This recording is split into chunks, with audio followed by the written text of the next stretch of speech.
Cric. Non, non, pas tout de suite, pas tout de suite. D'abord, quel jour nous sommes? Nous sommes mardi. Et je vais raconter pour les grands. C'est une histoire, c'est une légende en fait. C'est pas tout à fait pareil, les légendes et les contes. Comme c'est pour les grands, je ne vais pas expliquer, vous le savez, la différence. Donc là, nous allons partir en Asie, nous allons partir en Inde. Attention, cric et crac. En Inde, on raconte qu'il y a très longtemps de ça, la lune était toujours ronde, belle, lumineuse. Et vous savez qu'en Inde, il y a de nombreux dieux. Il y a des dieux un peu pour tout.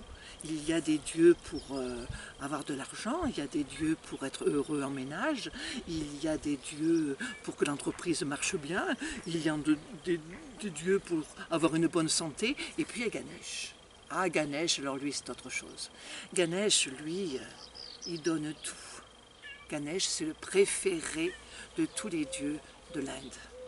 Ganesh, il habite de l'autre côté de la forêt et tous les matins, eh bien, il traverse la forêt pour aller à son temple. Là, ça sent bon parce qu'il y a plein de bâtons d'encens. Il y a des bougies un peu de partout et Ganesh s'assoit sur un magnifique fauteuil. Ganesh, il faut quand même que je vous le décrive. Ganesh, il a une tête d'éléphant. Je vous raconterai peut-être une autre fois pourquoi. Il a une tête d'éléphant avec une trompe d'éléphant, avec des défenses d'éléphant, avec de grandes oreilles d'éléphant.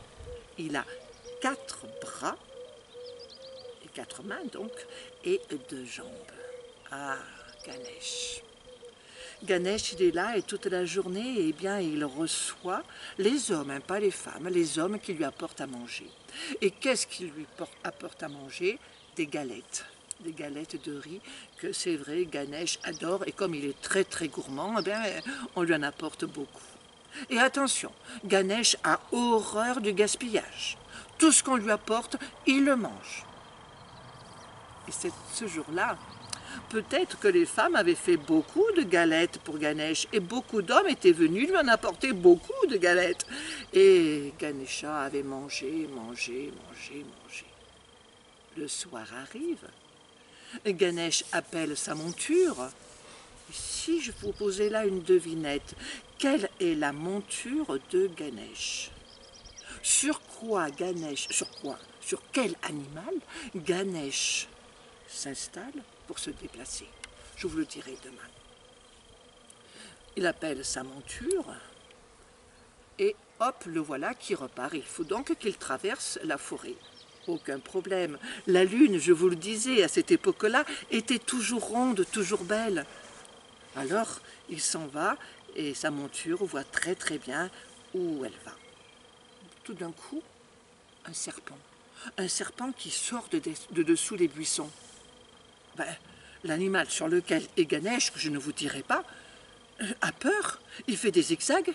Ganesh tombe sur le serpent, qui est immédiatement oxy. Plus de serpent, il est mort.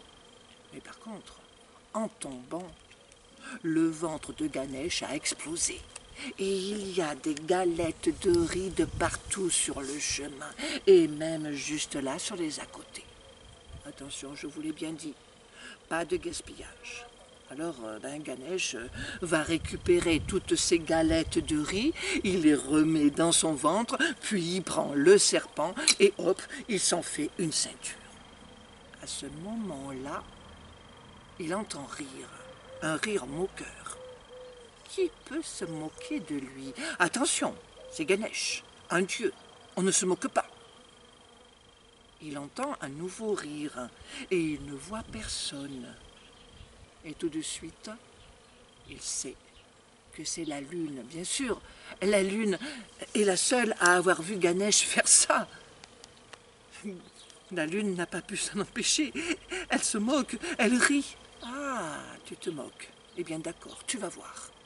Et Ganesh casse une de ses défenses et l'envoie sur la lune, qui disparaît.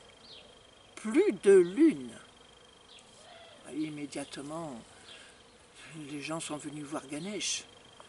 Mais Ganesh, mais qu'est-ce qui se passe? Il n'y a plus de lune, on ne peut plus rien faire. Avant, on y voyait presque comme en plein jour. On pouvait vaquer à nos occupations, on pouvait aller voir les uns les autres, mais maintenant c'est fini. Non, non, dit Ganesh, tant pis. Je regrette. La lune s'est moquée de moi, elle ne réapparaîtra pas, c'est tout.